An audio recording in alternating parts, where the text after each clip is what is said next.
네, 반갑습니다. 오늘은 요아스의 이 성전 수리에 대해서 한번 은혜를 나누겠습니다. 요아스가 대제사장을 불러 예루살렘 성전을 수선하도록 지시를 했는데 이것은 매우 중요한 사건이라고 할 수 있겠습니다. 먼저 어떤 배경에서 요아스가 성전 수리를 지시했는지 한번 살펴보도록 하겠습니다. 이 요아스는 아주 큰 위기 가운데 하나님의 은혜로 유다 왕국의 통치자에 등극할 수 있었습니다. 요아스가 태어날 때에 유다 왕국은 폐바람이 불고 있었지요. 당시 유다 왕국은 요아스의 할머니였던 아달랴가 통치하고 있었습니다. 아달랴는 이 망나니 칼춤을 추듯이 서슬퍼런 칼을 휘두르면서 수많은 사람들을 죽였습니다. 그런데 아달랴가 죽인 사람들은 이 적대적인 이 원수들이 아니라 왕이 될 만한 자격을 가진 다윗의 혈통들이었습니다. 어떤 일이 벌어진 것일까요? 지난 시간에 말씀드린 대로 이 아달랴는 이세벨 못지않는 아주 열렬한 우상 숭배자였습니다. 북왕국의 그 유명한 우상 숭배자 아합과 이세벨이 낳은 딸이죠. 바로 그 사람이 아달랴입니다. 북왕국의 왕 와합과 또 남유다 왕국의 여호사밧이 화친 정책을 맺으면서 이 자녀들을 서로 결혼을 시키게 됩니다. 여호사밧이 이 아합의 딸 우상 숭배자를 자신의 며느리로 들여온 겁니다. 아달랴는 시아버지 여호사밧이 살아있는 동안에는 잠잠했습니다. 하지만 시아버지가 죽은 후에는 곧바로 자신의 본색을 드러내게 되지요. 아달랴는 남편 여호람을 부추겨서 이제 악한 짓을 벌이게 됩니다. 이 여호람의 형제들, 귀족들을 다 제거하고 본격적으로 우상 숭배에 빠져들게 되지요. 그런데 또 남편이 병들어 죽고 막내 아들이 왕위에 오르자 아달랴는 더욱더 악랄해졌습니다. 아들을 꼭두각시로 아예 내세우고는 전권을 휘두르게 됩니다. 아달랴는 이 유다 왕국이 다윗의 집을 버리고 아합의 집을 따르게 합니다. 하나님을 믿는 자들을 공개적으로 핍박하기 시작을 한 겁니다. 그런데 그 아들마저도 갑작스럽게 죽는 사건이 벌어집니다. 그러자 아달랴는 미쳐 날뛰게 되지요. 스스로 여왕이 됩니다. 그러면서 다윗의 혈통들을 모조리 다 제거해 버립니다. 우상 숭배자들과 손을 잡고 하나님의 성전을 파손했고 또 성전의 거룩한 기물들을 약탈해서 바알과 아세라를 제사하는 데 사용하게 됩니다. 아달랴는 다윗의 혈통을 끊어버린 것처럼 보였습니다. 하나님은 그런데 분명히 다윗의 왕위는 절대로 끊어지지 않을 것이요 그의 후손에서 메시아가 나타날 것이라고 약속했는데 그 약속마저 폐기된 것처럼 보였습니다. 하지만 하나님의 약속은 중단되지도 않고 실패하지도 않습니다. 하나님은 다윗의 유일한 혈통이었던 요아스를 살리게 됩니다. 요아스는 아달랴의 아들이 낳은 그 아들의 또 아들입니다. 이 손자지요. 대제사장 여호야다가 요아스를 성전의 방에 숨겨서 6년간 양육하면서 하나님의 때가 오기를 기다리게 됩니다. 이제 요아스가 7살이 되었을 때에 대제사장 여호야다는 이 요아스를 왕으로 세우게 됩니다. 갑작스럽게 진행된 일이었지만 하나님은 돕는 자들을 미리 다 준비해 놓으셨습니다. 그래서 대제사장 여호야다는 그들의 도움을 받아 이 어린 7살 요아스를 이제 왕으로 세울 수 있었습니다. 요아스에게 왕관을 씌워주었고 율법책을 주고 그리고 그 머리에 기름을 부어 유다 왕국의 왕으로 세우게 됩니다. 백성들은 왕의 만세를 부르며 크게 소리쳤고 아달랴와 그의 세력들은 이제 제거가 됩니다. 이로써 다윗의 혈통은 끊어지지 않게 되리라는 하나님의 약속이 마침내 성취가 됩니다. 이제 요아스가 받은 사명은 무엇이겠습니까? 아달랴와 이 우상 숭배자들에 의하여 변질되어 버린 유다 백성들의 신앙을 다시 회복시키는 일입니다. 여러분, 신앙의 회복은 어디에서 일어날까요? 바로 말씀과 예배 후 회복에서 일어나는 겁니다. 요아스는 하나님의 이 율법을 마음에 새기고 이제 율법에 따라 통치를 해야 합니다. 그리고 우상 숭배자들에 의해서 훼손된 성전을 보수하고 그동안 중단이 되어버린 성전 예배를 다시 회복시켜야 합니다. 그러면 백성들의 신앙은 다시 살아나게 될 것이요 백성들의 마음은 다시 하나님께로 돌아오게 될 겁니다. 그러면 요아스가 구체적으로 어떻게 통치했는지 오늘 말씀을 우리 한번 살펴보겠습니다. 오늘 본문 1절에서 3절까지 말씀을 우리 다시 한번 읽어보겠습니다. 1절에서 3절까지 말씀입니다. 예후의 제7년에 요아스가 왕이 되어 예루살렘에서 40년간 통치하니라. 그의 어머니의 이름은 시비아라 브엘세바 사람이더라.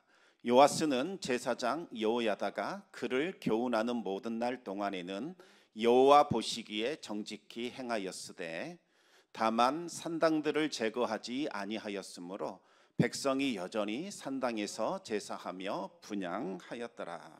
아멘. 요아스는 7살에 왕이 돼서 40년간 통치하다가 47살에 이제 죽게 됩니다.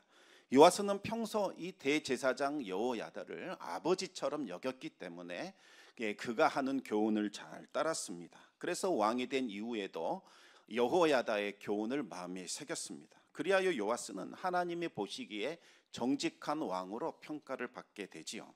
대제사장 여호야다는 요아스가 왕위에 등극할 때에 그에게 하나님의 말씀이 기록된 율법책을 건네줬습니다. 이 율법책을 붙들고 살라는 겁니다. 여호야다는 요아스가 왕이 된 이후에도 하나님을 경외하게 했고 율법에 기록된 그 말씀과 규례를 지키며 통치하도록 이끌어줬습니다. 왕이 하나님을 경외할 때에 하나님의 말씀에 따라 통치할 때에 나라는 바로 서게 되고 백성들은 평안한 삶을 살아갈 수 있습니다. 요아스는 이 여호야다의 교훈을 마음에 새기고 실천했습니다.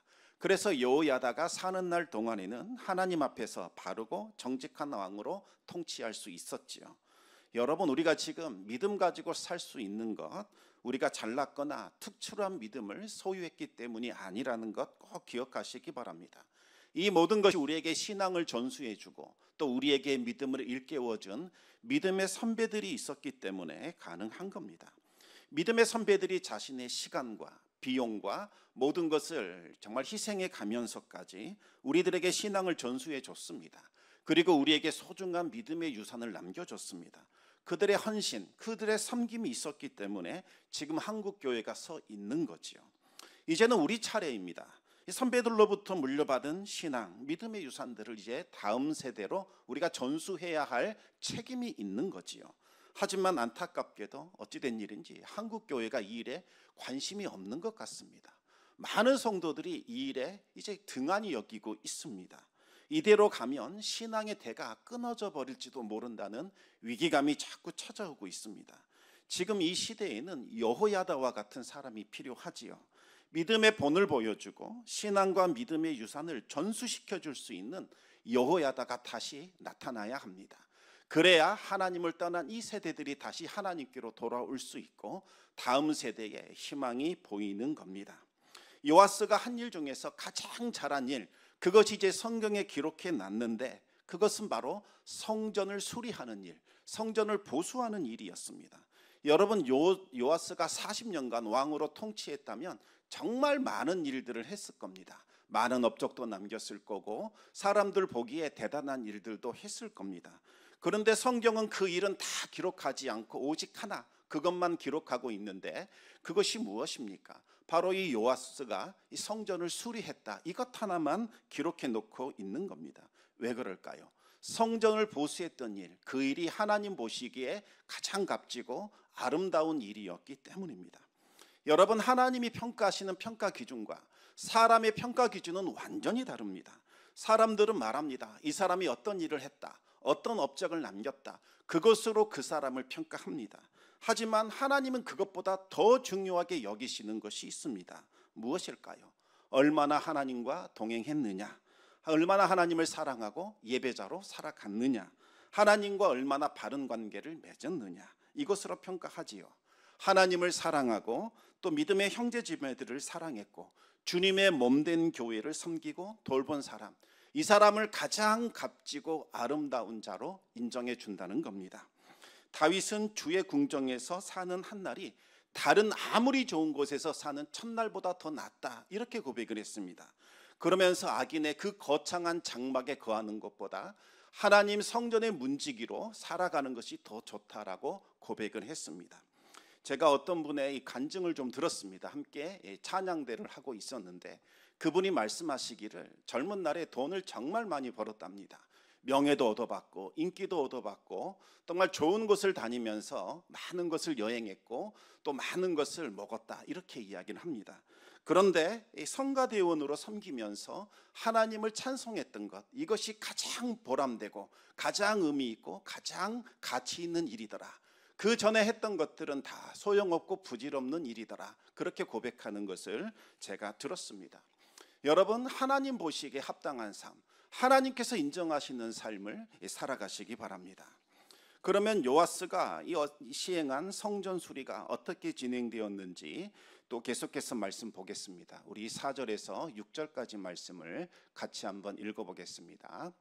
요아스가 제사장들에게 이르되 여호와의 성전에 거룩하게 하여 드리는 모든 은 곧 사람이 통용하는 은이나 각 사람의 몸값으로 드리는 은이나 자원하여 여호와의 성전에 드리는 모든 은을 제사장들이 각각 아는 자에게서 받아들여 성전의 어느 곳이든지 파손된 것을 보거든 그것으로 수리하라 하였으나 요아스 왕 제23년에 이르도록 제사장들이 성전의 파손한 데를 수리하지 아니하였는지라. 요아스는 제사장들에게 성전을 수리하는 데 전념하라, 이렇게 지시를 합니다. 이 당시 성전의 상태는 너무나 좋지 않았습니다. 솔로몬은 가장 좋은 재료를 가지고 가장 뛰어난 이 사람들을 고용해서 가장 멋지고 가장 훌륭한 이 성전을 건축했습니다. 그런데 그 후로 시간이 많이 지났지요. 그래서 수리하지 않았기 때문에 많이 낡았습니다. 또 건물이 틈이 벌어지기 시작을 하는 겁니다. 무엇보다도 이 아달랴를 따르는 우상 숭배자들이 성전을 다 훼손시켰고 성전에 있는 기물들을 가져다가 바알과 아세라 우상 숭배를 위해 사용해 버렸습니다. 그리고 또 이 우상 숭배자들의 핍박으로 인해서 예루살렘 성전에서 드리는 제사가 한동안 중단이 되고 있었습니다.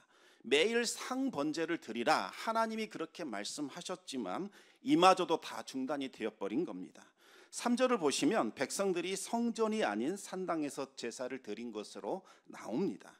아달랴가 하나님의 제사장들을 죽였고 성전에서 예배하는 자들을 핍박했기 때문에 성전 제사가 중단이 되어 있던 상태였습니다.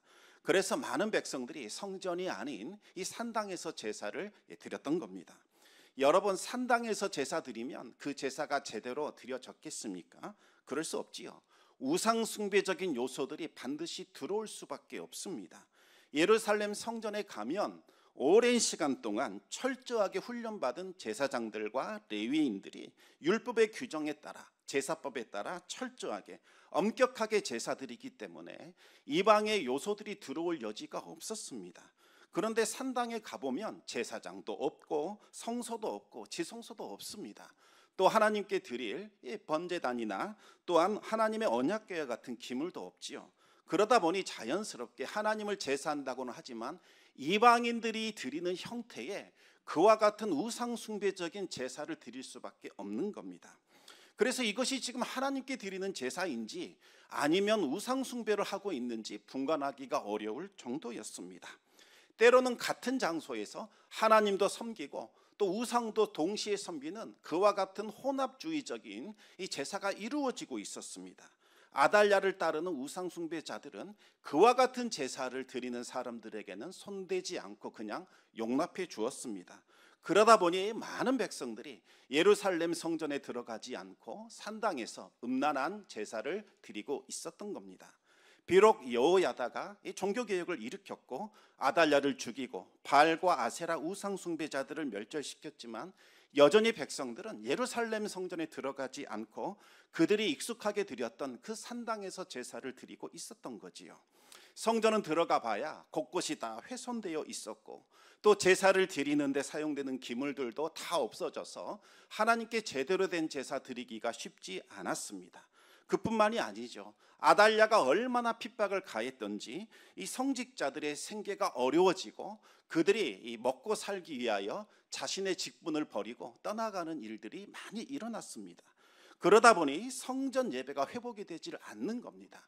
따라서 먼저 이 성전부터 다시 고쳐놔야 다음 단계가 이루어질 수 있을 것이라고 생각을 했던 겁니다. 그래서 요아스는 제사장들에게 가만히 있지 말고 적극적으로 좀 움직이라 이런 주문을 내리게 되는 거지요. 이 백성들이 성전 보수 헌금을 가져오도록 기다리지 말고 제사장이 그들이 속한 지역에서 발로 뛰면서 백성들에게 성전세나 성전 보수 헌금을 직접 거둬들이라고 그렇게 지시를 했습니다. 요아스는 성전 보수 공사가 금방 진행될 것이라고 생각을 했습니다. 왜냐하면 제사장들이 이제 뛸 것이라고 생각을 했기 때문이죠. 하지만 아무리 시간이 흘러도 이 성전 보수 공사는 전혀 진행이 되지 않았습니다. 학자들은 왜 진행이 되지 않았을까? 여기에 대해서 크게 두 가지로 한번 생각을 하고 있습니다. 첫 번째는 사람들이 이 성전 보수에 대해서 별 관심이 없었습니다. 당시 성전 제사가 오랫동안 중단된 상태인지라 제사장들이 다 생활고에 겪고 있었습니다. 이 빚에 허덕이고 있었다는 거지요. 이런 상황인지라 이 성전을 고치는 일에 도저히 신경 쓸 여력이 없었던 겁니다. 그러다 보니 백성들의 반응도 미지근할 수밖에 없었지요. 두 번째는 성전 보수 헌금으로 드려도 다른 급한 용도로 먼저 쓰여버렸습니다. 부족하나마나 성전 보수 헌금이 들어오면 제사장들이 먼저 그것으로 빚을 갚고 생계의 문제를 해결하는 데 써버렸습니다. 남은 돈은 제사를 드리는 데 필요한 기물을 구입하는 데 사용하게 됩니다. 아달랴가 제사에 필요한 그릇이나 대접이나 불집게 같은 기물들을 다 가져가 버렸기 때문에 제사를 드리러 와도 제사를 드릴 수가 없었던 겁니다. 그러다 보니 당장 제사를 드리기 위해서 먼저 기물을 구입하는 데 사용을 한 겁니다. 이런저런 이유로 성전 보수 공사는 전혀 진행되지 않는 그와 같은 상황이었습니다. 요시야는 이와 같은 문제의 원인을 알고서 방법을 바꿉니다. 먼저 제사장들을 통해 헌금을 모금했던 방법을 없애버리고 아예 왕실이 직접 주관하게 합니다. 성전 보수를 위한 헌금함을 공개된 장소에 설치를 하고 백성들이 직접 헌금하도록 만들었습니다. 그러자 백성들이 자발적으로 이제 헌금하기 시작합니다. 그전에는 이 성전 보수 헌금 제사장에게 갖다 줘도 이것이 도대체 성전을 위해서 쓰이는 건지 자신들이 다 써버리는 건지 알 수가 없었습니다. 그러다 보니 이 성전 보수 헌금을 낼 수가 없었던 거지요. 그런데 이제는 헌금을 드리면 이 헌금이 반드시 성전을 보수하는 데 사용된다라는 확신과 믿음이 있었기 때문에 자발적으로 헌금을 드렸던 겁니다. 그리고 백성들은 이 성전 보수 헌금을 드리면서도 동시에 제사장들에게 바칠 헌금을 하는데도 전혀 인색하지 않았습니다. 제사장들의 몫으로 돌아갈 속건제의 은과 속죄제의 은을 제사장에게 드렸습니다. 우리가 성전 보수하는데 다 돈을 써버려서 당신들에게 드릴 헌금이 없습니다. 이렇게 인색하지 않았다는 겁니다. 성전에서 섬기는 하나님의 종들이 굶주리지 않도록 그들 역시 또 철저히 헌금을 했던 겁니다.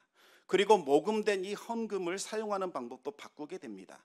제사장들에게 돈을 맡기지 않고 성전 보수를 공사하는 감독관들이나 일하는 사람들에게 직접 맡겼습니다. 그러자 성전 보수 헌금을 다른 곳에 사용하지 않고 오로지 재료를 구입한다거나 인부들에게 품삯을 지급하는 데 사용이 되었습니다. 얼마나 정직하게 그 일을 행하였던지 계산서를 조사하거나 감사할 필요가 없었다, 그렇게 나옵니다.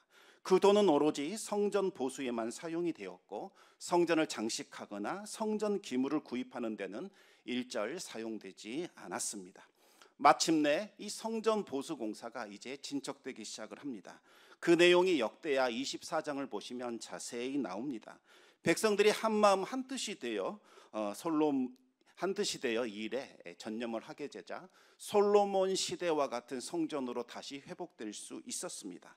그리고 보수 공사를 다 마친 후에 결산을 해봤더니 정말 많은 돈이 남았습니다. 남은 돈을 가지고 성전에 사용될 기물들을 구입하는 데 사용하게 됩니다. 대제사장 여호야다가 이제 생존하는 동안에는 다시 성전에서 예배가 시작이 됩니다. 매일 드리는 상번제가 끊이지 않고 하나님께 올려드릴 수 있게 되었다는 거지요. 성전이 수리되었고 예배도 회복되게 됩니다. 이것으로 요아스의 인생이 마무리되었다면 얼마나 좋았겠습니까? 그런데 안타깝게도 그렇게 하지 않았습니다. 대제사장 여호야다가 죽음을 맞이하게 되자 이 요아스가 변질되기 시작을 합니다. 방백들이 요아스를 찾아가서 바알과 아세라를 다시 섬깁시다, 이렇게 건의를 한 겁니다. 요아스는 방백들의 말에 이끌려서 성전을 버립니다. 그리고 또다시 바알과 아세라 우상 숭배에 빠져들게 됩니다. 왜 요아스가 변질되었을까요? 간신배들의 부추김에 넘어가 버린 겁니다. 간신배들이 뭐라고 유혹했을까요? 왕이시여, 여태껏 왕노릇 누가 했습니까? 대제사장 여호야다가 상왕 노릇하지 않았습니까? 이제부터 당신이 진정한 왕이 되셔야 합니다. 왕의 뜻대로 통치하시기 바랍니다. 아마도 그렇게 부추겼을 겁니다. 율법 따르지 말고 이제 왕이 소견에 오른 대로 하십시오. 왕도 다 알고 계시는데 굳이 답답하게 그렇게 통치할 필요 있겠습니까? 그렇게 악한 마음을 불어 넣은 겁니다. 만약 요아스가 진심으로 하나님을 사랑했고 진심으로 하나님의 통치를 했더라면 그 말을 들은 즉시 불같이 화를 내고 그들을 잡아들여서 죽이거나 아니면 합당한 벌을 내렸을 겁니다. 하지만 요아스는 하나님을 사랑한 사람이 아니었습니다. 여호야다를 거역할 수가 없어서 어쩔 수 없이 하나님을 섬긴 사람에 불과합니다. 그래서 여호야다의 죽음을 기점으로 요아스는 하나님을 버리고 우상 숭배에 빠져들게 된 거지요. 하나님은 선지자를 보내십니다. 하나님께로 돌아오라 경고를 합니다. 하지만 요아스는 듣지 않았습니다. 이제 하나님께서 여호야다의 아들 스가랴에게 성령을 부으셔서 심판의 메시지를 선포하게 하셨습니다. 너희가 하나님을 버렸으니 하나님도 너희를 버리셨다. 그러자 요아스는 우상 숭배자들과 함께 이 성전 뜰에서 스가랴를 돌로 쳐서 죽이게 됩니다. 스가랴는 죽어가면서 감찰하시며 신원하여 주시는 하나님, 이 모든 일들을 갚아주십시오 라고 울부짖으며 죽어가게 됩니다. 여러분, 성전 건물만 잘 수리하면 이 무엇을 합니까? 진정한 제사가 사라져버리고 그곳에서 또다시 살인과 악독과 죄악이 벌어진다면 하나님은 그 성전 문을 닫아버리십니다. 성전 문이 닫히게 되면 하늘의 문이 닫히게 되고 더 이상 은혜와 복락이 쏟아지지 않게 되는 거지요. 하나님은 또 요아스를 징계하셨습니다. 아람 군대가 요아스를 치려고 올라오게 됩니다. 당시 아람 군대는 유다 병력에 비하면 보잘것없는 아주 형편없는 수준이었습니다. 그런데 유다가 패배하게 됩니다. 그리고 요아스는 그 전쟁으로 인하여 큰 부상을 입게 됩니다. 요아스는 예루살렘에 모아둔 모든 금을 긁어 모아 아람 왕에게 바치게 됩니다. 선왕들이 드렸던 성전의 금, 왕궁 창고의 금을 다 바친 겁니다. 이로써 왕실의 재정이 파탄이 나버렸고 또다시 성전 재정이 완전히 비어버리는 일들이 일어나게 됩니다. 결국 요아스는 신하들의 배반으로 비극적인 죽음을 맞이하게 되었습니다. 여러분, 하나님께서 요아스를 왕으로 세우신 것은 우상 숭배자 아달랴를 심판하고 훼손된 성전을 다시 보수하고 성전 예배가 중단되었던 것이 다시 시작되어 하나님께 합당한 예배 드리라고 그를 세운 것이 아니겠습니까? 요아스는 대제사장 여호야다와 함께 우상 숭배자들을 멸절했습니다. 훼손된 성전을 보수했고 빼앗겼던 성전 기물들을 다시 회복시켰습니다. 그리고 중단된 제사를 다시 회복했지요. 그러자 나라가 평안했고 백성들이 안정된 삶을 살았습니다. 하지만 여호야다가 죽게 되자 요아스는 완전히 변질되었습니다. 하나님의 성전을 버리고 바알과 아세라 우상 숭배에 빠집니다. 심지어 회개를 촉구하는 여호야다의 아들을 하나님의 거룩한 성전들에서 돌로 쳐서 죽였습니다. 이것은 하나님의 성전을 업신여기고 무시하는 악한 행위입니다. 여러분, 대제사장 여호야다가 우상 숭배자 아달랴를 심판했을 때 어떻게 했습니까? 성전에서는 죽이지 말라고 했습니다. 하나님의 거룩한 성전에서 피 흘린 일은 절대로 없어야 한다며 강력하게 금했지요. 그런데 요아스는 하나님의 성령을 부어 보낸 하나님의 그 선지자를 성전뜰에서 돌로 쳐서 죽였습니다. 요아스가 죽인 선지자가 누굽니까? 하나님의 뜻을 따라 자신을 아달랴의 손에서 구원해낸 바로 그 여호야다의 아들이지 않습니까?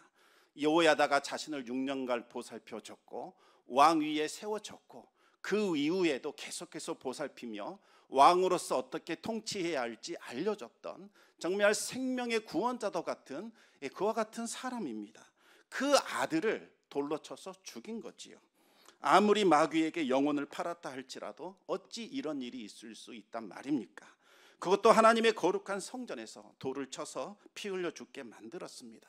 요아스는 우상숭배의 죄와 거짓과 살인의 죄로 인하여 하나님의 성전을 완전히 훼손시켜 버린 겁니다. 여러분, 그 결과가 아람 군대였습니다. 아람 군대가 그동안 쌓아 올린 모든 금과 은과 각종 보물들을 다 빼앗아가 버리게 됩니다. 요아스는 그로 인하여 크게 상처받고 병들었고 신하들에게 결국 배신당하여 죽게 됩니다. 이것이 하나님의 은혜를 저버린 자의 최후입니다. 하나님의 성전을 더럽히고 훼손시킨 자가 받게 될 무시무시한 진노와 심판이라는 겁니다. 성도 여러분, 우리가 바로 하나님의 성전입니다. 우리 겉에 보이는 외형적인 성전도 깨끗하게 보수해야 합니다. 그러나 동시에 우리의 숨겨진 이 내면의 성전, 이건 역시 깨끗하게 우리가 보수하고 수리하고 거룩하게 만들어 가야 합니다. 끊임없이 세속적인 쾌락과 탐욕과 세상적인 방식이 우리를 사로잡지 않도록 깨어 있어야 한다는 의미입니다. 또한 하나님은 우리를 불러 주님의 몸된 교회가 되게 하셨습니다. 하나님이 우리를 부르신 그날까지 우리는 예수 그리스도께서 핏값을 치르고 사신 주님의 몸된 교회를 사랑해야 합니다. 그리고 이 교회를 지켜내야 하지요. 교회가 외적으로도 훼손되지 않도록 해야 합니다. 교회 안에 또 건물에 뭔가 하자가 있다면 우리는 정말 사랑의 마음을 가지고 수리하고 또 고쳐 써야 합니다. 동시에 우리의 내면의 교회 모습도 우리가 늘 신경 써야 합니다. 이단적인 생각으로 여러 가지 세속적인 가치와 풍습으로 인하여 또 죄악으로 인하여 훼손되지 않도록 우리가 지켜내야 한다는 겁니다. 여러분, 지금은 그 어느 때보다 세속의 물결이 거세게 교회 안으로 밀어 들어오고 있습니다. 교회를 심각하게 지금 변질시키고 있지요. 대제사장 여호야다처럼 말씀과 기도와 복음의 진리로 교회의 순수성을 다시 지켜내고 무너진 예배를 다시 일으켜낼 수 있는 그와 같은 사람이 필요한 시기입니다. 그리고 이와 같은 일들을 우리가 감당할 때에 이것이 결국 우리가 하나님 앞에서 우리의 자랑이 될 것이요, 우리의 생명이 될 것이요, 생명의 멸류관과 상급이 분명히 될 겁니다. 절대로 우리는 요아스처럼 교만해져서는 안 됩니다. 과거에 아무리 내가 대단한 일을 했다, 하나님 보시기에 합당한 일을 했다 할지라도 나로 인하여 하나님의 교회가, 주님의 몸된 교회가 분열되거나 나뉘어지거나 훼손당하게 된다면 그것은 참으로 비극적인 일이 아닐 수 없다는 거지요. 절대로 탐욕과 정욕에 이끌려 실패하시면 안 됩니다. 오직 주님 한 분만 바라보시고 하나님의 은혜를 붙드시기 바랍니다. 그리하여 주님께서 맡겨주신 이 사명 잘 감당할 수 있기를 바랍니다. 하나님 앞에 섰을 때에 참으로 잘했다, 신실한 종아, 네가 작은 일에 충성하였으니 너에게 큰 일을 맡기리라. 주님의 칭찬과 주님의 상급을 받는 우리 성도님들 되시기를 우리 주님의 이름으로 축원합니다. 이 시간 우리 함께 찬송 한 곡 부르기를 원합니다. 하나님의 사랑을 사모하는 자. 이 시간 늘 우리가 하나님의 관점 가운데 우리 자신을 돌아봐야 합니다. 자꾸 세상적인 관점에서 보면 우리가 길을 잃어버리지요. 우리가 어떻게 살아야 하는지 자꾸 방향을 놓치게 되고 탐욕과 정욕을 따라 살아가게 됩니다. 하나님의 음성에 귀를 기울이시고 하나님께 초점을 맞추는 마음으로 우리 함께 다 함께 찬송하시겠습니다.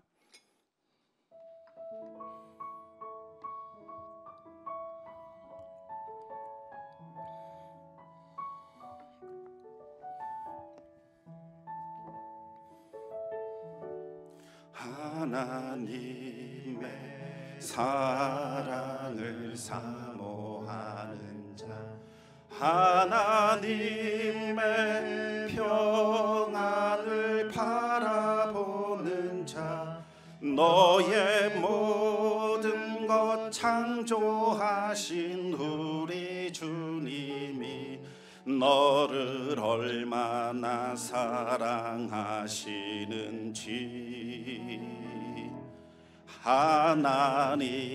하나님께 찬양과 경배하는 자, 하나님의 선하심을 닮아가는 자, 너의 모든 것 창조하신 우리 주님이 너를 찬양 삼으셨네. 하나님 사랑의 눈으로 너를 어느 때나 바라보시고 하나님 임찬 귀로서 언제나 너에게 기울이시니 어두움에 밝은 빛을 비춰주시고 너의 작은 신음에도 응답하시니 너는 어느 곳에 있든지 주를 향하고 주만 바라볼지라. 하나님의 사랑을 사모하는 자, 하나님의 사랑을 사모하는 자, 하나님의 평안을 바라보는 자, 너의 모든 것 창조하신 우리 주님이 너를 얼마나 사랑하시는지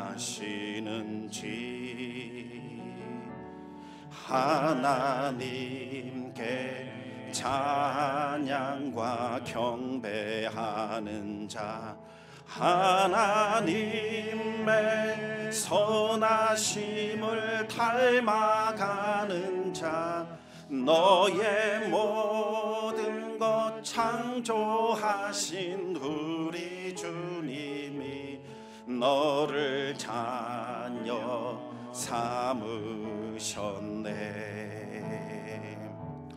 하나님 사랑의 눈으로 너를 어느 때나 바라보시고 하나님 인자한 귀로서 언제나 너에게 기울이시니 어두움에 밝은 빛을 비춰주시고 너의 작은 신음에도 응답하시니 너는 어느 곳에 있든지 주를 향하고 주만 바라볼지라.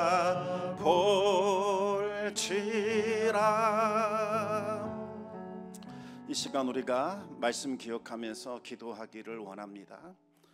여러분, 하나님의 몸된 교회 얼마나 사랑하십니까? 정말 우리 주님께서 우리를 구원하기 위하여 십자가에 자기 아들을 내어주셨고 또 그 은혜로 우리가 구원을 받았습니다. 그리고 하나님께서 우리를 정말 주님의 몸된 교회로 삼아 주셨습니다. 그런데 많은 사람들이 교회에 아무 관심이 없지요. 교회의 아픔을 보고서도, 교회에 무너진 것을 보고서도 정말 별 관심이 없는 그와 같은 패역한 시대가 다가왔습니다. 요아스의 시대가 그랬다는 겁니다. 하나님께서 그들에게 다시 성전을 보수하라, 이곳에서 다시 예배가 드려지게 해라, 하늘을 향하여 하나님께 아름다운 향기로운 제물이 올려지도록 해라, 하나님께서 그렇게 말씀하셨습니다. 그 일을 이루게 하시려고 요아스를 세우셨고 대제사장 여호야다를 통해서 하나님께서 위대한 일들을 일으키신 겁니다. 하나님께서 우리에게 생명 주시고 구원하신 이유는 바로 하나님께서 예수 그리스도의 핏값으로 세운 우리 교회를 세우기 위함이요, 이곳에서 끊임없이 하나님을 향한 아름다운 찬양과 예배의 향기가 올려드리기 위함인 줄 압니다. 이 일에 여러분의 전부를 걸어보시기 바랍니다. 이것보다도 소중하고 귀중한 일은 없습니다. 하나님이 반드시 보상하실 것이요, 이 일에 대해서 하나님께서 한없는 은혜와 복을 더하여 주실 것입니다. 이 시간 우리 회개하기를 원합니다. 하나님, 우리가 우리 먹고 사는 것에만 몰두되어 하나님의 성전이 어찌 되었는지 우리가 신경 쓰지 못했음을 고백합니다. 아버지 하나님, 정말 주님의 마음을 품고 우리가 주님의 몸된 교회를 다시 일으켜 세우고 이곳에서 드려질 예배를 우리가 사모하는 자들 되게 하여 주시옵소서. 아버지 하나님, 우리가 무시했고 이 모든 일에 아무 생각이 없었던 무관심을 용서하여 주시고 이제부터 뜨거운 열정을 가지고 주님을 섬기는 일에 최선을 다할 수 있도록 주여 역사하여 주시옵소서. 우리 함께 주여 한번 부르신 후에 우리 같이 기도하시겠습니다. 주여